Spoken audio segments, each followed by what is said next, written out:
आत्मीय भक्तजनों, सप्रेम जय श्री हरि। आप भगवान विष्णु के दरबार में हैं और भगवान विष्णु को क्या प्रिय है ये आपको मालूम होना चाहिए। कथा को गौर से सुनो। भगवान विष्णु की पूजा में सबसे प्रिय वस्तु क्या चीज है ये पहले जान लो। अगर जानते हो तो बोल दो। क्या है? तुलसी। भगवान को भोग 56 चाहिए नहीं, फिर भी लोग लगाते हैं। भगवान को एक तुलसी पत्ता जो चढ़ा दे भगवान खुशी से पा लेते हैं। गीता में भगवान कहें पत्रम पुष्पम फलम त्यो यो में भक्त्या पृच्छति। पत्र पुष्प फल तो यानी जल, जो भी भक्त मुझे प्रसन्नता से देता है मैं उसे स्वीकार कर लेता हूँ। किंतु अगर आपके पास कुछ भी न मिले तो नारायण के दरबार में खाली हाथ मत जाओ, तुलसी के पत्ता लेकर जाओ। और इस कार्तिक के महीने में ध्यान देकर सुनो, तुलसी का महत्व और बढ़ जाता है। तुलसी सब दिन पूजनीय है, सब दिन पूजा करने योग्य है, लेकिन जो सब दिन नहीं करता है वो कार्तिक के मास में तुलसी माँ को प्रतिदिन पूजा करे। शाम को एक दीपक तुलसी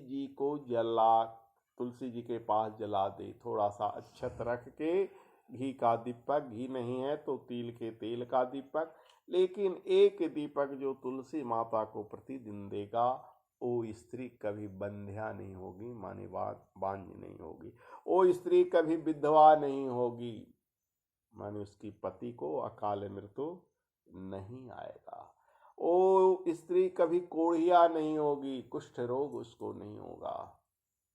तुलसी का इतना महत्व है। तुलसी की हवा जिसको लग जाएगी वो स्त्री कितनो पापिनी क्यों न हो, पर पुरुषगामिनी क्यों न हो, उसके संसर्ग में, उसके स्पर्श में आने से वो गंगा के समान पवित्र हो जाती है। वैसे तुलसी हर घर में विराजती है, लेकिन जो अज्ञानी हैं, जिनके पास ज्ञान नहीं है, वो उनको पूजा नहीं करते हैं।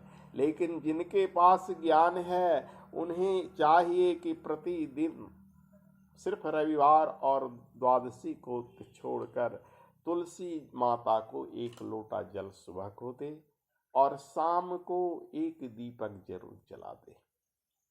इतना जो व्यक्ति करेगा उतना जो क्या घी का दीपक घी का होता है या तिल के तेल का शुद्ध। विष्णु को प्रिय ये दो चीज सर्वाधिक है। तो इतना करने से तुम्हारी समस्त मनोकामनाएं पूर्ण होगी। घर में जिसका तुलसी हरा भरा रहेगा उसके घर में कभी कोई संकट नहीं आएगा।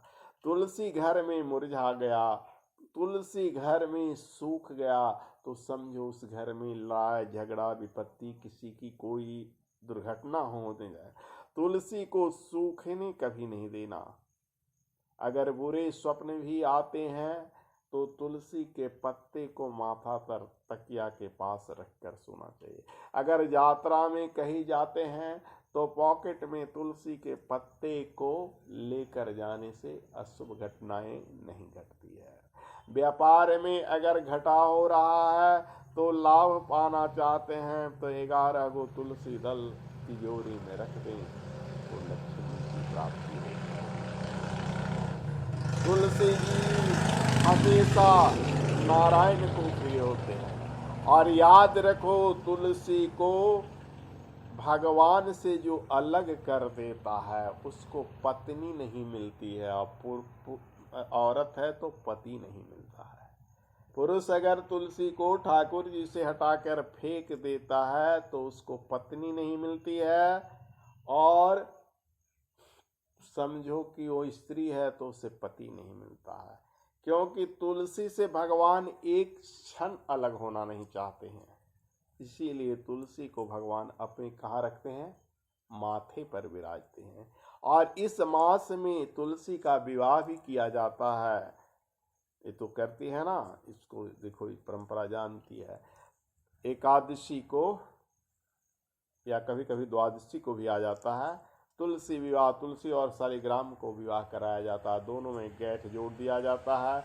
माता तुलसी को 16 श्रृंगार अर्पित किया जाता है, आदि आदि विधिवत पूजा किया जाता है। जिनके पास जैसा है, बड़े बड़े मंदिर हैं तो ढोल नगाड़े वगैरह बजाते हैं। तो मेरे पास समय कम है, मेरा तबीयत ठीक नहीं है, इसलिए आज संक्षेप में इतने ही बताता हूँ। शेष कभी मौका मिलेगा, क्योंकि पिछले पक्ष में तुलसी का विवाह होगा, याद रहेगा। उस दिन भी बृहस्पति है तो शायद बता दूंगा। बोलो वृंदावन बिहारी लाल की जय।